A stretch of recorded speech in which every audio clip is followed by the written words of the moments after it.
Hitman nga gingong ni patay sa konsihal sa Sawang Kalero. Nadakpan na. Asa man ni nadakpan katropang Eric Amaro. Live report. Mayo ka butag katropag Sanli katropag Philip mga higala gihikay na karon no og kaso particularly na kining kaso kalapasan section 5 and 11 article 2 RA 165 o Comprehensive Drugs Act of 2002 ingon man kalapasan sa RA 10591 o kining Comprehensive Firearms and Ammunition Regulation Act pending sa kinipong iyang kaso kinipong murder no human usab nga matod pa kining suspitsado nga 16 anyos nga si Galvin Manzanero kinipog diri kay ipon taga barangay Sambag do Cebu City na dakpan tulo sa gigayon nga kinipog bypass operation sa kapulisan sa Sawag Police kay naning kadlaw no diri sa may barangay Calamba Cebu City diin ang kining suspect mo ni gitudlo nga ni patay sa kinipog usas mga konsehal sa kanis barangay Calamba ay barangay Sawang Kalero Cebu City nga si Konsehal Ramon Diamante kinsa atong tungura atong Pebrero 3 Enero 3 2026 igol aning naglakaw samtang gikan sa iyang kinipong negosyo nga isdaan sa may Pastel Fish Market din dead on the spot yun aga kinipog konsehal manamkang kuno sab og duha ka samadtusilan sa lawas ni ini diin human usab sa kining pagpamusil matud pa ni si bating suspitsado apan hapon katong Philip katong Sanli na hibaw-an sa to sab nga mga intel operatives mga kining DE personnel sa PlayStation 6 nga nibalik diri sa may areas Calamba ang kini nga mausab nga suspect nungdan ila kini gagites may gawas matod pa sa usa kini kahitman drug runner pod ni matod pa sa moto ilbaybas og napan ang suspitsado og nakuha og kapin sa tungas milyon nga balos ginading drogas ban kalibre 45 nga armas tipoy ko nga dunay tulo ka buhing bala sa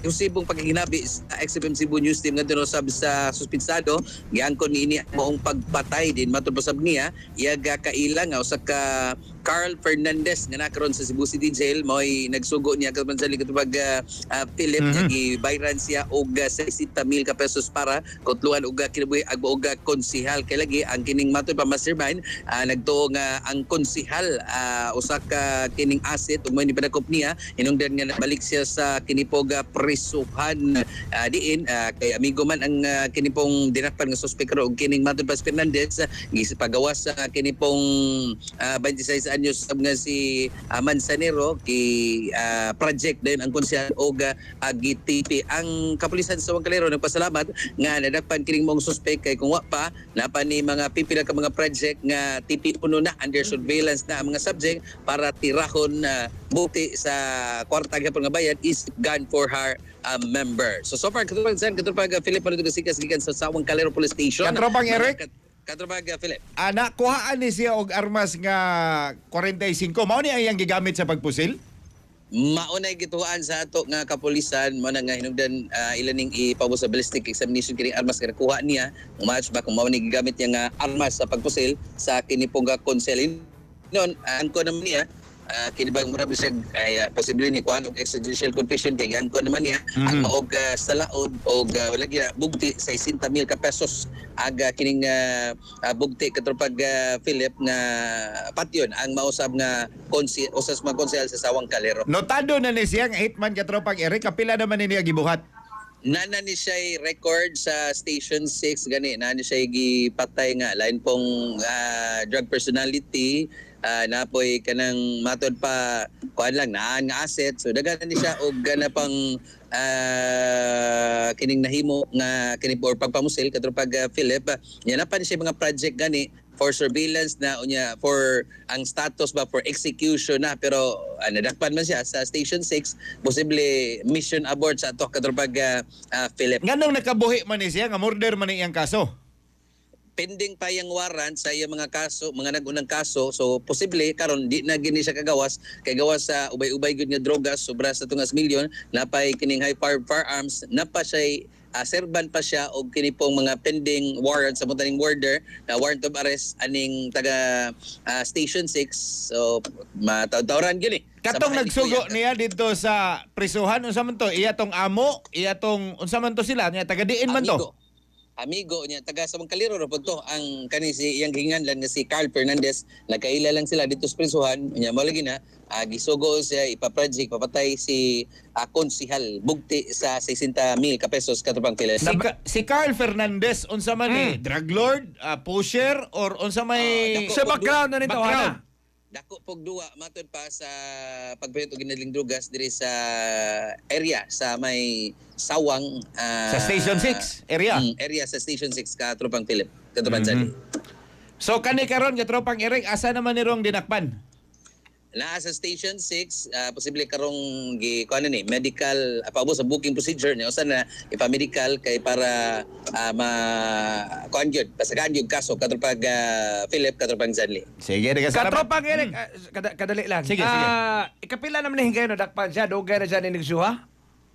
Duna na siya yung mga records kanina to katropang Zanli pero iyang pagka-gun for hire kining matod pa taud-taud na gid ni siya katropag katropag Philip no. Ang iyang pagka-drugista kon sa drug runner pod siya mahugog sideline na lang ang iyang yung main kanang job kay Pagka-hitman.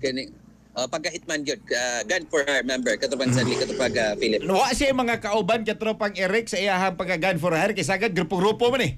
Naa siya mga kauban gani ang katong riding in tandem sila ang driver sa kinipong motorsiklo na ilhanas ng kapulisan kunya gipangita na pod ni karon kay nagtago-tago man sad uman sa insidente katubang sa katubag Philip.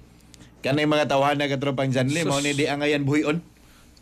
Mao lagi na no ang ato lang gyud sa operasyon kagini na siya armas pero late naman na discover kay kung nanglaban pa to nagtiyo ng kapulisan posible At least kawa ni siya ni Sokol. wa man siya musukol kay nabulaga man siya katropang Philip katropang Janli kay kung nagkuan pa ni Koot pa Mo depensa sa mga to mga pulis. Atong kapulisan nga nagtiyo ng daan posible makapabuto gito. Sa kuan ni nila sa di man nila dakpan sa Sambagdos? Kalamba. Kalamba. Kalamba area katropang kinipong Philip. Wa ni siya amo ka tropang Eric gawas ni Fernandez? Maunay matod pa mudawat man di siya mga projects katupag Philip katupang moram sa di kontraktor no dawat siya project bisag kinsa kaysa mo naipatrabaho niya mo kuan siya kana bang murabag circle of friends niya ang iya mga kauban na pwede mga kaila unya mo kontak kay silang grupo ha kuan ni sila katupang Philip kanang group of hitman. Kinsay mo hard nila nga kanang naipatrabaho, mapod lang amo katubang Philip. So ang kani sila naimo ning personal nga nahinabi pila na makabuk yung napatay. Katod ba usab niya? Si Moranig Matubato ba? Oh. Hitman ba? Linibo na ang gipapatay niya, wa pa rin napatay. Kani patay gid ang konsehal. Duha. Duha ko no. Duha pa ka tropang Eric.